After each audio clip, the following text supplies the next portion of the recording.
Hello everyone. चलिए अब हम लोग आगे की तरफ बढ़ रहे हैं, है ना। कोई समस्या हो तो बता दीजिएगा आप हमें, वैसे होनी नहीं चाहिए कोई समस्या।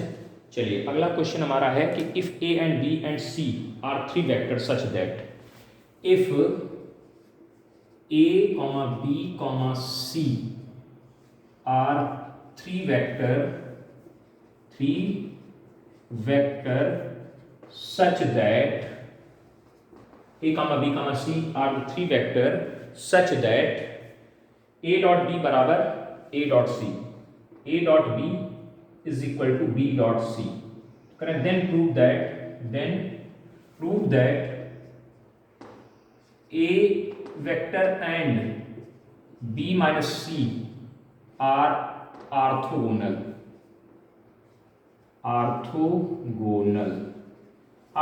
यानी perpendicular.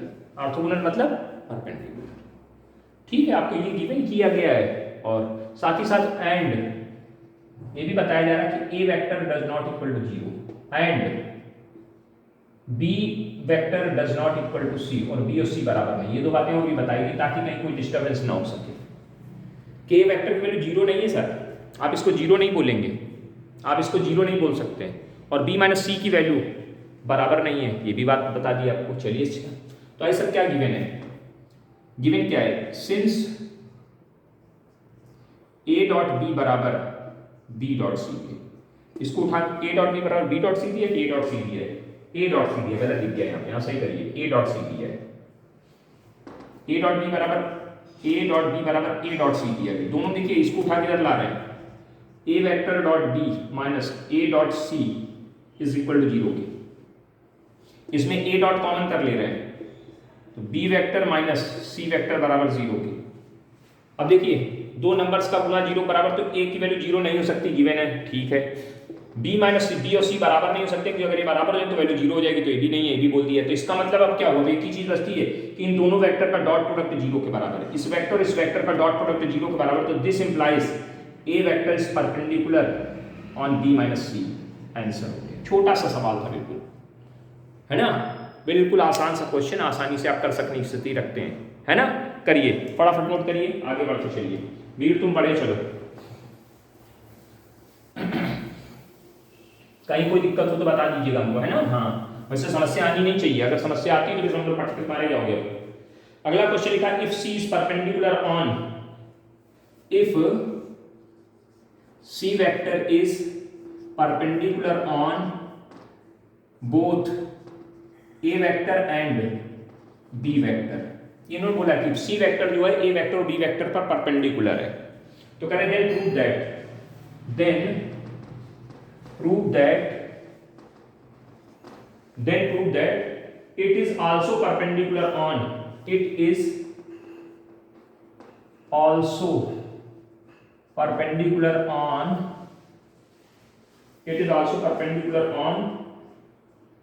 a plus b and a minus b, on a plus b and a minus b and a minus b। ये आपको प्रूफ करके दिखाना है। इन्होंने उनको कहा है कि C vector is perpendicular on A and B, तो क्या लिखा है? C vector is perpendicular on A vector, तो this implies C dot A बराबर जीरो के, और सी वेक्टर ही परपेंडिकुलर है बी वेक्टर पे, तो this implies C dot B बराबर जीरो के। ये दो बातें आपके पास आ गई। अब आपको प्रूफ करना है इट मतलब C is perpendicular on A plus B. तो अगर आपको ये प्रूव करना सी वेक्टर और ए प्लस बी वेक्टर क्या है? परपेंडिकुलर है, तो कह रहे prove that it is perpendicular on A plus B and A minus B, मतलब उस पर भी परपेंडिकुलर प्रूव करना है, इस पर भी परपेंडिकुलर प्रूव करना है। किसको? सी को। तो आइए सर सी डॉट ए प्लस बी की वैल्यू निकालने चल पड़े। सी इसको लिख सकते हैं सी डॉट ए और इसको लिख सकते हैं सी डॉट बी। अब देखो दोनों की वैल्यू जीरो दी गई, यहां सर दी गई, मालूम है आपको, यहां से दिख रहा है इक्वेशन फर्स्ट से और सेकंड से, और ये भी वैल्यू जीरो है, तो by equation first and second लिख लेना यहाँ पे। ये वैल्यू टोटल कितनी आ गई? जीरो। यानी आप क्या देखो सी डॉट ए प्लस बी की वैल्यू कितनी आ रही? फाइनली सी डॉट ए प्लस बी की वैल्यू जीरो आ गई, तो this implies C vector is perpendicular on A plus B vector. कोई डाउट होना ही नहीं चाहिए। सिमिलरली जब a माइनस बी की बात करो तो यहाँ माइनस लगाओगे तो ये माइनस में खुलेगा, अभी भी वैल्यू ये करेंगे तो ये फिर जीरो आ जाएगा, तो यानी ए माइनस सी, ये भी परपेंडिकुलर हो जाएगा, दूसरा पार्ट भी हो गया। उसी में हमने 2 बार कर दिया काम, है ना, आप नोट कर लीजिएगा। चलिए अच्छे से समझिए, अच्छे से करिए, कहीं कोई समस्याएं नहीं है, बड़े आराम से चलना है, धीरे धीरे सब समझ में आ जाएगा, है ना। हाँ, हम एक एक चीज़ के कई कई क्वेश्चंस करवा रहे हैं ताकि आपसे कहीं मिस्टेक ना होने पाए, कुछ भी मिस्टेक होनी नहीं चाहिए। हाँ जी, है ना, पूरी चीज़ें हम आपको बता रहे हैं, कहीं कोई समस्यात्मक विषय हो तो आप हमको भी बताते चलिए कि सर हमको ये चीज़ें नहीं समझ में आ रही हैं, हम आपको फिर दोबारा बता देंगे, है ना। चलिए, वैसे इतना हम डिटेल लेके चलें तो वैसा स्थिति ऐसी जनरेट नहीं होगी कि आपको ना समझ में आए। नाउ द नेक्स्ट क्वेश्चन है, करें if A comma B comma C, if A vector comma B vector and C vector, if A vector comma B vector and C vector are mutually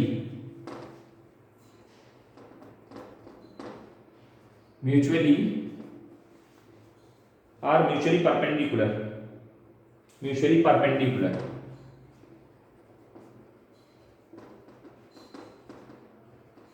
सवाल में इसलिए लिखने पड़ रहे हैं ना कि आपके पास होंगे नहीं, इसलिए दिक्कत हो रहा है। Are mutually perpendicular unit vectors, mutually perpendicular unit vectors, ये कैसे वेक्टर है, यूनिट वेक्टर्स है।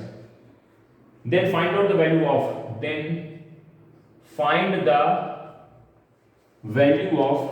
The value of mod of 2a plus b plus c vector, इसकी वैल्यू आपसे मांगी है। बहुत बढ़िया भैया, करें A B C are mutually perpendicular and unit vector. Mutually perpendicular unit vector बोला क्या, मतलब समझना, म्यूचुअली परपेंडिकुलर यानी ए पर बी परपेंडिकुलर, यानी ए डॉट बी की वैल्यू 0, यानी लिखना since A comma B comma C are mutually perpendicular, लिख लेना।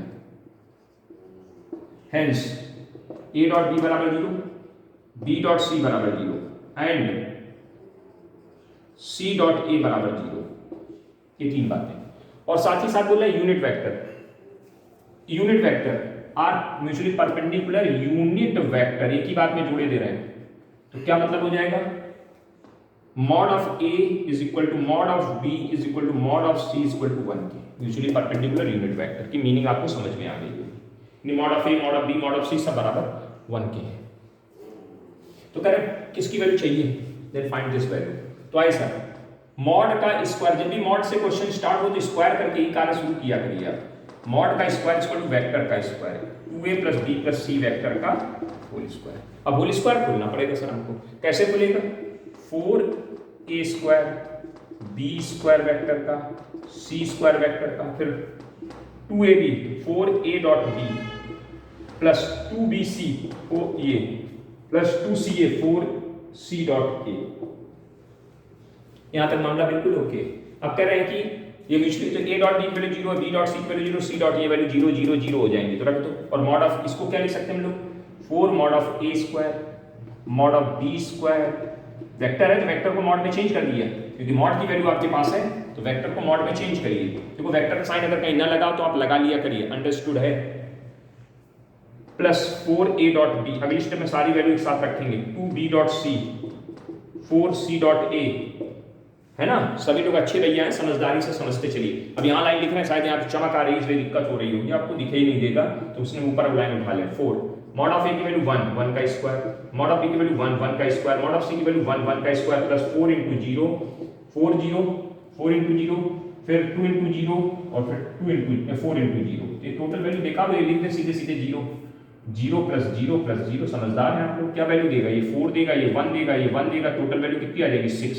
किसकी वैल्यू 6 आई है, mod of 2a plus b plus c is equal to 6 की। तो this implies mod of 2a vector plus b vector plus c vector is equal to √6, answer हो जाएगा, है ना। हाँ, अब मॉड में कभी प्लस माइनस, इसलिए कि मॉड क्या होता है, मापांक होता है, मापांक मतलब लेंथ, लेंथ कभी निगेटिव नहीं होती, इसलिए इसमें प्लस माइनस की बात मत करने लगना, नहीं अपनी अंग्रेजी पढ़ दो थोड़ी देर में, इसमें माइनस क्यों नहीं लिया, क्योंकि कुछ ना कुछ बोलते रहते हैं ना आप लोग, आदत होती बोलते रहना है, कुछ ना कुछ बोलो, है ना, सामने वाले को परेशान तो करो तो मजा तभी आएगा ना, ऐसे मजा कैसे आएगा। अगला क्वेश्चन है, नेक्स्ट क्वेश्चन नोट कर लिया ठीक से। 100% नोट हो जाना चाहिए सबकी कॉपी पे। ये क्वेश्चंस नोट करते चलिए, क्योंकि जब दोबारा आपको पढ़ना पड़े तो आपके पास सारे क्वेश्चंस एक जगह लिखे हों, ताकि आप अच्छे से उन सवालों को समझ सकें और कर सकें। लापरवाही ना करें, किसी भी चीज़ से किसी भी तरह की कोई भी लापरवाही नहीं चलेगी, और ना ही कोई लापरवाही आपकी बर्दाश्त की जाएगी। क्योंकि आप लापरवाही करोगे तो फिर मार खाओगे अब तुम लोग। बस एक ही चीज़ बची, मार। दे दनादन चले बस। चलिए अगला क्वेश्चन है, कह रहे हैं A vector and A vector, B vector and C vector are three vectors such that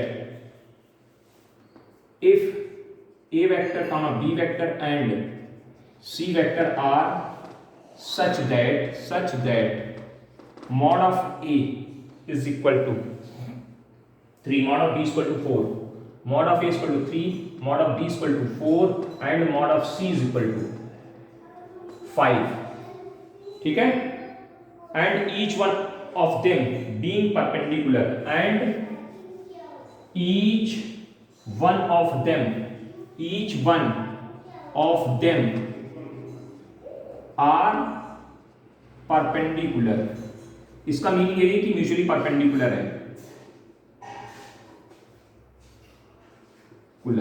are perpendicular, ठीक है। तो कह रहे हैं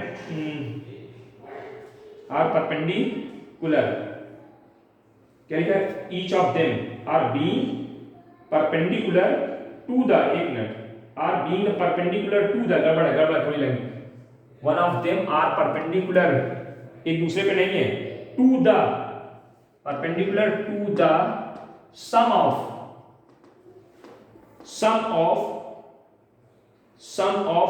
अदर टू, देन फाइंड,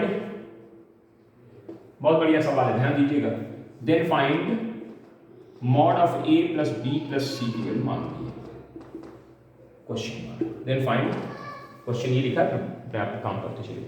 तो देखो जरा समझो क्या लिखा है, इसका मतलब समझिए, यहाँ पे each one of them are perpendicular to the sum of other two. जैसे हम A की बात करें तो ये A वेक्टर इन दोनों के सम पर परपेंडिकुलर है।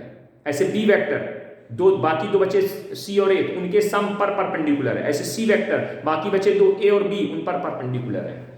तो क्या क्वेश्चन में दिया गया है कि A वेक्टर परपेंडिकुलर है B प्लस C पर, एक लाइन ये दी गई, comma B dot C plus A बराबर 0, comma C dot A plus B बराबर 0। कहोगे तो हमें दिखाई नहीं रहा था, दिख रहा था बेटा, ध्यान दीजिए, दिख रहा है। कह रहे वन, ईच वन, हर एक की बात कर रहे हैं, ईच वन, A वेक्टर चाहे B वेक्टर चाहे C वेक्टर, चाहे जिसकी बात करो, हर एक वेक्टर रिमेनिंग टू वेक्टर्स के सम पर परपेंडिकुलर है। तो इसका मतलब एक वेक्टर और दोनों का सम का डॉट प्रोडक्ट 0 होगा। ऐसे तीन केसेस आपके सामने बन करके आ जाएंगे। कहीं कोई समस्यात्मक विषय हो तो बता दीजिए हमको, बोलिए जल्दी से, कहीं कोई समस्यात्मक विषय हो तो आप हमको बता दीजिए। चले आगे बढ़े। तो कह रहे find out the value of mod of A plus B plus C, mod of A plus B plus C की वैल्यू आपसे मांग रहे हैं। चलो भैया क्या किए थे, कुछ ना कुछ तो करना पड़ेगा। हाँ, कैसे काम करेंगे सुनो। Mod of A plus B plus C की जब भी वैल्यू पूछेंगे तो मॉड की बात जल्दी चले तो स्क्वायर से काम शुरू होता है।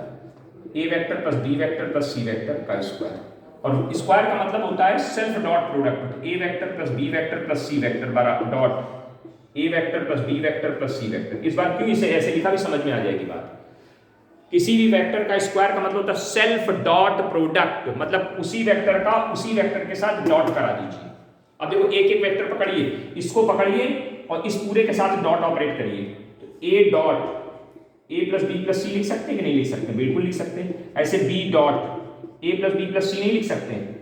इस ब्रैकेट का एक एक वेक्टर लेके सबके साथ डॉट करा दिया हमने, और C dot A vector plus B vector plus C vector नहीं लिख सकते? लिख सकते हैं सर।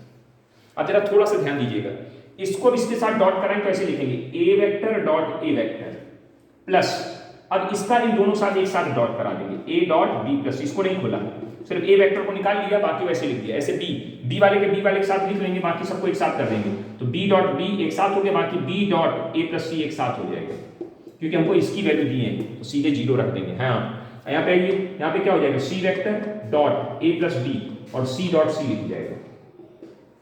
चेक करिए, डॉट प्रोडक्ट लिखा है, इसको लिख सकते हैं ए वेक्टर का स्क्वायर प्लस ये वाला आगे लिख लें या बी वेक्टर का स्क्वायर प्लस सी वेक्टर का स्क्वायर, और यहां आगे ऐसे A dot B plus C, B dot C plus A और सी डॉट ए प्लस बी बराबर जी बराबर कुछ नहीं। अब आइए सर, ये वेक्टर लिखा है, वेक्टर का मतलब मॉड का स्क्वायर ऊपर लिख रहे हैं, यहाँ पे इस जगह लिखना शुरू कर रहे हैं यहाँ से, तो mod of A square plus mod of B square plus mod of C square और प्लस ए डॉट बी प्लस सी और plus B dot C plus A plus C dot A plus B. देखिए ध्यान से, mod of ए की value 3 है, तो 3 का square plus 4 का स्क्वायर प्लस 5 का स्क्वायर और इसकी पूरी वैल्यू 0 प्लस 0 प्लस 0। समझदार है, समझ में आ गया होगा। 3 का स्क्वायर 9, 16, 25, 50 हो जाएगा टोटल। तो कहाँ जगह नहीं है तो हम यहाँ ऊपर लिखते, कहाँ लिखते हैं, इधर ही लिख देते हैं, यहाँ नीचे से लिख देते हैं, इतनी जगह जो बच रही है इसमें। तो A vector plus B vector plus C vector के मॉड का स्क्वायर बराबर कितना आ जाएगा, 9, 16, 25 बराबर 50 के। तो इसका जो मॉड हटाएं मतलब स्क्वायर हटाएं तो a डॉट बी प्लस सी बराबर कितना आ जाएगा, √50। √50 को लिख सकते हैं 5√2 ऐसे। कितना बढ़िया सवाल था, 5√2 इज द आंसर। सवाल को समझिए, करिए प्रयास, तभी होगा कुछ आपका विकास, है ना। जब प्रयास करोगे तभी तो विकास होगा ना, प्रयास करने ही नहीं आपको, बस कॉपी धर लेते हैं कि हाँ नोट करेंगे, पढ़ने तो जा रहे हैं, वीडियो देखने जा रहे हैं, लॉक पढ़ लें भाई, नोट कर लेंगे, लेकिन कॉपी रखी रहती है ऐसे ही। कॉपी में कुछ नहीं लिखना है, कॉपी कौन करे। हम आपसे बार बार बोल रहे हैं कि जब तक आप प्रैक्टिस नहीं करोगे आपको कुछ नहीं आएगा। प्रैक्टिस करिए, कॉपी में लिखिए, जितना लिख सकते हैं इतना ढेर लगा दीजिए कि नीचे से कॉपी आपकी हाइट तक आ जाए, ऐसे भर करके मैथ के रजिस्टर, ताकि आप दिखा सको देखो हमने इतनी प्रैक्टिस की तब मेरे इतने नंबर आए हैं। तभी नंबर आएंगे, तभी आप अपने आप को 95 प्लस में मानना कि हम मेरे 95 प्लस आ रहे हैं, तभी नंबर आएंगे, नहीं तो नंबर नहीं आएंगे। बार बार बोल रहे हैं आपसे, इतनी प्रैक्टिस करिए कि एक साल में आपका जो रजिस्टर का क्रम है ना वो ऐसे बढ़ते बढ़ते यहाँ तक आ जाए। अब इतना तो हो ही गया, इतना तो आपने इकट्ठा ही कर लिया है ना। अगर कुछ लोग ध्यान दें, जो लोग कर रहे हैं प्रैक्टिस, उनके पास इतना रजिस्टर का काम हो गया है, इकट्ठा कर रखा उन लोगों ने, तो उसको और बढ़ाओ थोड़ा सा, है ना। प्रैक्टिस करिए, प्रैक्टिस मेक्स मैन परफेक्ट, है ना। और तुम लोग तो वीर हो, वीर तुम बड़े चलो, वीर तुम बड़े चलो, और सारे सवाल लगाए चलो, कुछ मत छोड़ो, सब कुछ करो। चलिए आगे बढ़िए। अगला क्वेश्चन लिखा है कि so that mod of A into B vector plus mod of B into A vector is perpendicular to mod of A into B vector minus mod of B into A vector if any two non zero A and B vector. देखो बहुत बढ़िया सवाल इन्होंने बनाया है, अब vector के साथ मॉड को ऐसे इन्वॉल्व किया कि आप कंफ्यूज हो जाओगे। देखना ध्यान से, इन्होंने लिखा है कि सो दैट, पहले सवाल लिख देते हैं, सो दैट मॉड ऑफ ए, तो ये कैसी क्वांटिटी, स्केलर हो गई, तो इसको यहाँ इसके आगे वेक्टर लिखा है, ये स्केलर क्वांटिटी है, वेक्टर क्वांटिटी, इसको इनटू पड़ेगा mod of A into B. अब यहाँ डॉट नहीं रखा गया, क्रॉस नहीं रखा गया, इनटू पढ़ा गया, यही समझना है, क्योंकि ये स्केलर क्वांटिटी, ये वेक्टर क्वांटिटी, ये स्केलर है, मॉड लग गया तो स्केलर क्वांटिटी, और ये वेक्टर क्वांटिटी, वेक्टर और मॉड के बीच में डॉट और क्रॉस नहीं होते हैं, सिर्फ इनटू होता है। ये समझिए आप, ये समझिए, mod of A into B plus mod of B into A vector is perpendicular to mod of A B vector minus mod of B into A vector for any two non zero, any two non zero, non zero मतलब दोनों vector zero नहीं, non zero vector A and B, non zero vector A and B. मतलब हमसे ये बताना चाहते हैं, इस लाइन का मतलब है जो लास्ट में लिखा है फॉर एनी, कि ए वेक्टर और बी वेक्टर जीरो नहीं है, ए वेक्टर और बी वेक्टर जीरो नहीं है।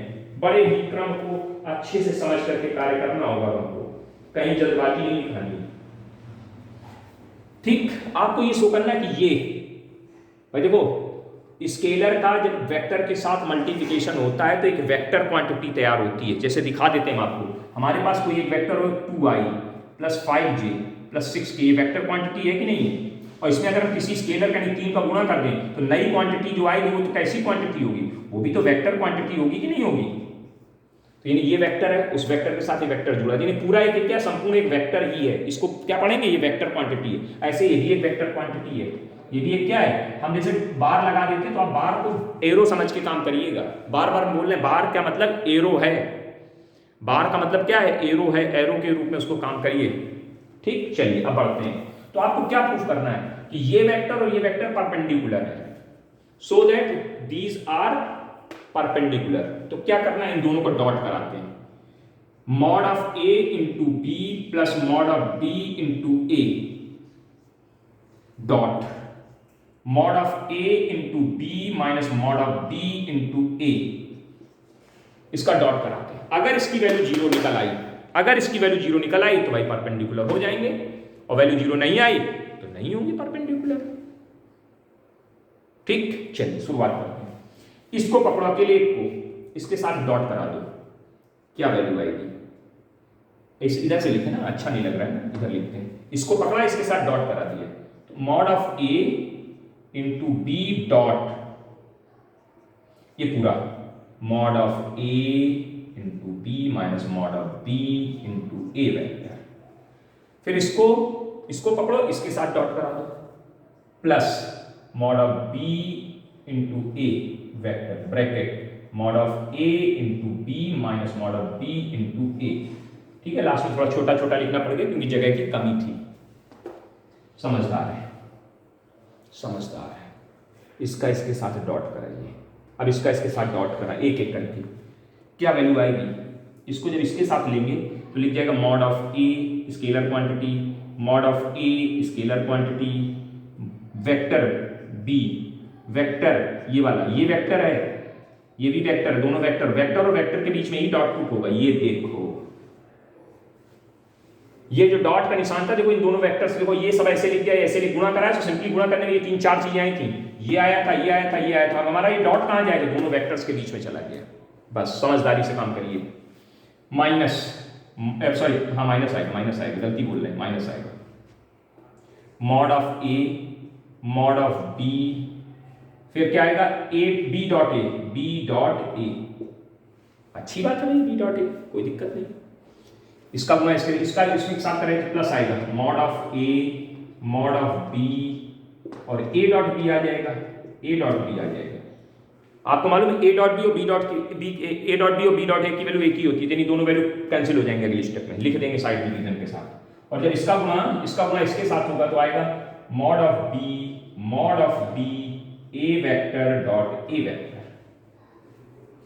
अब आइए सर अगले स्टेप में क्या लिख देंगे? इसको ऐसे लिख सकते हैं, मॉड ऑफ ए का स्क्वायर, यहाँ पे वेक्टर बी का square, minus mod of A, mod of B A dot B, B dot A को ए डॉट बी लिख दिया ताकि आप समझा सकें, बता सकें, कह सकें ये क्रमिक नियम का पालन कर रहा है। Mod of B square, mod of vector A square, vector A square, ये देखो ये कैंसिल हो जाएगा, इसकी तो छुट्टी करिए। ठीक है, यहाँ साइड में ऐसे लिख देना, सिंस ए डॉट बी बराबर होता है बी डॉट ए के। आपने जो लिखा है इसकी जो रिप्लेस किया इसके रीजन की वजह से साइड में लिखते हैं। अब क्या बचा आपके पास? जो बचा उसको लिखते हैं, mod of A square, vector का स्क्वायर, मॉडुलस का स्क्वायर होता है, लिख दिया। यानी बी वेक्टर का स्क्वायर लिखा था, उसके लिए मैं मॉडुलस का स्क्वायर लिख दिया, माइनस ए प्लस, प्लस है कि माइनस? गलत हुआ कहीं बेटा, इसका गुणा जब प्लस वाले करेंगे तो माइनस आएगा साइन, यहाँ प्लस नहीं साइन आएगा, माइनस का साइन आएगा। माइनस बी वेक्टर का स्क्वायर और यहाँ पे मॉड ऑफ ए वेक्टर का, फिर देखो ये वेक्टर था मॉडुलस बना दिया। अब देखो ये दोनों चीजें एक ही जैसी लिखी हैं, दोनों चीजें देखो एक तरह से, अगर कहीं 2 गुणे 3 लिखा और 3 गुणे 2 लिखा, बात तो एक ही होती ना। हमने सीधा करके लिख लिया, दिखाई देने लगा सब कुछ, और सटक गया सट से। कितनी वैल्यू दे गया? 0 दे गया। कितनी वैल्यू दे गया? 0 दे गया। कितनी वैल्यू दे गया? 0 दे गया। आया समझ में कि नहीं? फटाफट नोट करो जल्दी से। एक मिनट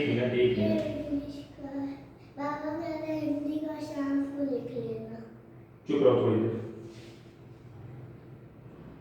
इसका टी कैपिटल क्यों नहीं बनाया? स्मॉल क्यों कर दिया? क्या लगा करके चलो ठीक। हिंदी राइटिंग चलो शाम को लेकर चलो जाओ। आ गया समझ में? अरे थोड़ा बीच में बच्चा भी आ जाता है तो उसको भी देखना पड़ जाता है, परेशान ना हो कि ये क्या बीच में चलने लगा, कोई दिक्कत नहीं, परेशान नहीं है। अच्छा सवाल था ना, इतना बढ़िया सवाल था, इस सवाल को समझिए, दिमाग में आप बिठाइए, नहीं परेशानी आपके लिए बनेगी बाद में। समझिए सवाल कैसे, अरे ये सब करते कैसे, लिखने का पैटर्न समझना है बस। इसमें सब कुछ है। अच्छा अगर आप वेक्टर का एक साइन मिस करोगे तो आपका क्वेश्चन गलत होने के पूरे चांसेस माने जाएंगे, समझ गए? इसलिए कहीं कोई कोताही नहीं बरतनी है। अगला क्वेश्चन लिखते हैं, अगले क्वेश्चन की तरफ बढ़ना धीरे धीरे, है ना? हाँ समझ में आ रहा होगा, उम्मीद है ऐसे कर सकते हैं। अगला क्वेश्चन लिखा है कि if A vector and B vector are, if A vector and B vector are along adjacent side of a rectangle, ठीक है, ध्यान से सुनिए, rectangle, then prove that PT मतलब prove that mod of A plus B का whole square बराबर mod of A square plus mod of B square. अच्छी बात है भैया, देख लो भाई, ध्यान से समझिए और प्रूफ करके दीजिए। 2 लाइन का सवाल है, बुद्धि अगर लगा चुके हो। इन्होंने क्या कहा है, एक रेक्टेंगल बनाइए बढ़िया से अच्छे से, ये रेक्टेंगल हो गया, ये वेक्टर A हो गया, ये वेक्टर B हो गया। क्या लिखा है, A and B are along adjacent side of rectangle, यानी adjacent मतलब आसन्न भुजाएं, मतलब ये देखो दोनों। अब ये अगर adjacent हैं तो आपको मालूम रेक्टेंगल में 90 बनता है, ये एंगल कितना होता है 90। तो I sir since A vector perpendicular है B, अभी इन्होंने सीधे नहीं बोला, इन्होंने दिमाग लगा के बोला है। इन्होंने बोला कि A और B रेक्टेंगल की एडजेसेंट साइड हैं, तो अब आप समझो एडजेसेंट साइड है तो क्या मतलब निकला भैया, एडजेसेंट साइड है इसका मतलब उन दोनों के बीच में एंगल जो बन रहा है 90 देखो ऐसे परपेंडिकुलर है इस तरह से, ये A है और ये B है, समझ गए?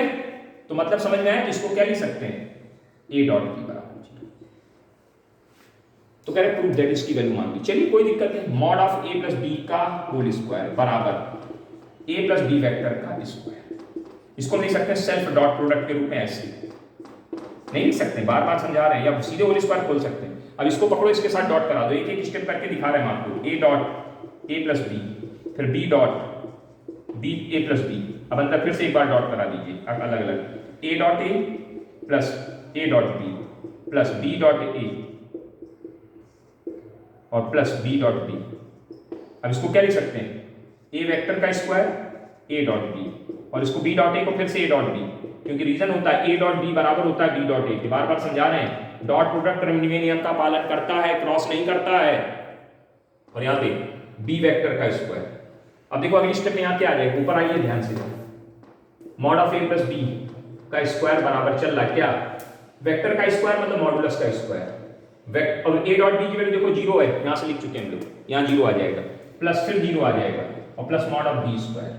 देखिए तो इसको कायदे से लिखेंगे तो A प्लस B वेक्टर का square, mod of A plus B vector का स्क्वायर बराबर कितने के, A वेक्टर का स्क्वायर प्लस B वेक्टर का स्क्वायर।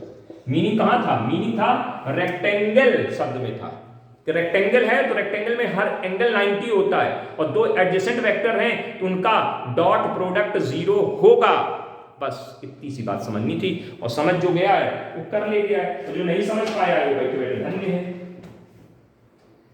मजा आ रही होगी, अब वेक्टर के सवालों में अच्छा लग रहा है, थोड़ा थोड़ा स्टैंडर्ड्स बढ़ते जा रहे हैं धीरे धीरे, क्वेश्चन की वैरायटी मिलते चले जा रहे हैं, एक एक टॉपिक को लेके चल रहे हैं, और हर एक पे खूब प्रैक्टिस करा रहे हैं कि किसी भी तरह का कोई भी क्वेश्चन बने तो आप बना सकें, खुद कर सकें, समझ रहे हैं ना? हाँ अगला क्वेश्चन एक और लेते हैं, कह रहे if A and B two non zero vectors, non zero का मतलब होता है वेक्टर जीरो नहीं है, बस इसका मतलब if A vector and F A and B, D लिख गया, इसको B लिखिए, if A and B, if A and B vector are two non-zero vector, non-zero vector, ये कैसे वेक्टर है, नॉन जीरो वेक्टर है, तो कह रहे हैं prove that A plus B dot A plus B dot A plus B बराबर mod of a square plus mod of b square. If and only if and only if, इस शब्द का बहुत मीनिंग है, ध्यान से आप समझेंगे इसको हम लोग, है ना। If and only if A vector and B vector are perpendicular to each other. बहुत अच्छे से बातों को समझना है। हमारे पास जो गिवन किया गया है, ध्यान से सुनिए, इफ एंड ओनली इफ का मतलब क्या होता है कि अगर हम ये कंडीशन लेके चलें तो ये निकलना चाहिए। समझ रहे हैं? जब हम ये कंडीशन लेके चलें तो हमें ये निकलना चाहिए, और जब हम ये कंडीशन लेके चलें तो ये भी बनना चाहिए। इफ एंड ओनली इफ में क्या होता है, दोनों साइड से काम करना पड़ता है। ठीक, चलो एक एक करके बात करते हैं। हम पहले इसको लेके चलते हैं, ये प्रूफ करते हैं, और फिर इसको लेके चलेंगे, फिर वो प्रूफ करेंगे। इफ एंड ओनली इफ का मतलब होता है दोनों साइड से आपको प्रूविंग देनी है। इस साइड की तो दे चुके हैं हम आपको, एक साइड की दे चुके हैं, लेकिन इसको फिर भी इसमें लगाएंगे सवाल में। आई सर, सपोज अब दो केसेस हैं, तो एक बार उसको लेके चलेंगे, ये प्रूफ करेंगे, इस बार इसको लेके चलेंगे, फिर उसको प्रूफ करेंगे। Suppose A vector plus B vector dot A vector plus B vector बराबर है mod of A mod of B के। तो हमको क्या प्रूफ करके दिखाना पड़ेगा कि ए और बी परपेंडिकुलर है। तो चलिए इसका डॉट कराइए, तो सीधे डॉट करा ना, ए वेक्टर का स्क्वायर फिर बी वेक्टर का स्क्वायर, पूरा पूरा करो जैसे करते हैं। फिर बच्चे कहेंगे उसमें उस तरह कर रहे हैं, इसमें इस तरह कर दे रहे हैं, ऐसे लिख सकते हैं। फिर B dot A plus B is equal to A vector plus B vector का मॉड का स्क्वायर। इसको अगली स्टेप अंदर कराएं तो ए डॉट ए आएगा, ए डॉट बी आएगा, बी डॉट ए आएगा, बी डॉट बी आएगा, ए वेक्टर का स्क्वायर बी वेक्टर का स्क्वायर। चलेगा नहीं चलेगा? बिल्कुल चलेगा। इसको लिख सकते हैं ए वेक्टर का square A dot B plus A dot B, dot product current के नियम का पालन करता है, उस रूल के अकॉर्डिंग इसको ऐसे लिख दिया। ध्यान से देखिए, लिखते चले जा रहे हैं जरा। इसकी वैल्यू कितनी है? Mod of A square, vector का स्क्वायर बराबर सदिश का स्क्वायर, मापांक का स्क्वायर। सदिश वेक्टर का स्क्वायर किसके बराबर होता है? मॉडुलस का स्क्वायर। सदिश का स्क्वायर बराबर मापांक का स्क्वायर। दोनों अपनी अपनी भाषाओं वाले अपने अपने शब्दों को ले लिया करिए, निकालते जाए करिए कौन शब्द हमारे लिए, कौन शब्द किसी दूसरे के लिए। अब देखो कुछ उड़ा, हाँ उड़ी उड़ी हुई है, ये गया ये गया ये गया ये गया, तो क्या गया? 2 ए डॉट बी बराबर कितने के? 0 के। तो ए डॉट बी बराबर कितने के? 0। देखिए आ गया। तो this implies A is perpendicular on B. एक काम हो गया कि ये लेके चले और साहब हमने ये प्रूफ करके दिया। अब देखो ध्यान से, दूसरी पट्टी में हम ए डॉट बी बराबर 0 लेके चलेंगे और ये प्रूफ करके दिखाएंगे, ये प्रूफ करके ये बराबर इसके, तो कोई दिक्कत नहीं, हो जाएगा। अब अगेन सपोज दूसरी condition, suppose A dot B बराबर 0। अब ए डॉट बी की वैल्यू 0 ले ली। अब जब 0, देखो जब इफ एंड ओनली इफ शब्द आएगा तो आपको इधर का उधर से भी प्रूफ करना है और उधर का इधर से भी प्रूफ करना है। ये बात ध्यान रखिए, अपने दिमाग में घुसाइए। अब आई सर ए डॉट बी बराबर 0, तो अब आई सर इसकी वैल्यू निकालते हैं a plus B vector into a plus B vector बराबर, अगली स्टेप में क्या लिख जाएगा ये? A dot A plus b, समझदार हैं, प्लस बी डॉट ए प्लस बी। अब खोल दीजिए ब्रैकेट, इधर क्या आ जाएगा? A dot a dot B, B dot a और बी डॉट बी। थोड़ा ऊपर लिखा है बी डॉट बी, इसमें लाइन में लिख दिया बी डॉट बी, दिख रहा होगा। इसको अभी थोड़ा यहाँ से ले लेते हैं, ए वेक्टर का square plus A dot B plus A dot B dot a और प्लस बी वेक्टर का स्क्वायर। इनकी दोनों की वैल्यू 0 हो जाए। वेक्टर का स्क्वायर मॉडुलस के स्क्वायर के बराबर होता है। देखिए आ गया कि नहीं आ गया? जब ए डॉट बी को 0 लिया तो इनकी वैल्यू इसके बराबर आ गई। आया कि नहीं आया? A plus B dot A plus B. तो ये होता है जब इफ एंड ओनली इफ लिखा होता है, तो आपको दोनों साइड से ये लेके चले, ये प्रूफ किया, और ये लेके चले तो ये प्रूफ किया। ध्यान रखिएगा, बहुत आवश्यकता है, बिल्कुल नितांत आवश्यकता है कि आपकी बात दिमाग में होनी चाहिए कि इफ एंड ओनली इफ का कोई अपना एक अलग अर्थ निकलता है। अगर कहीं लापरवाही होगी तो भुगतना पड़ जाएगा भैया जी, हम बता दे रहे हैं आपको बार बार। ठीक है, तो हम इसके आगे अगले वीडियो में कंटिन्यू करते हैं। तब तक के लिए नमस्कार, है ना। हाँ, और वीडियो को मन करे तो लाइक कर दें।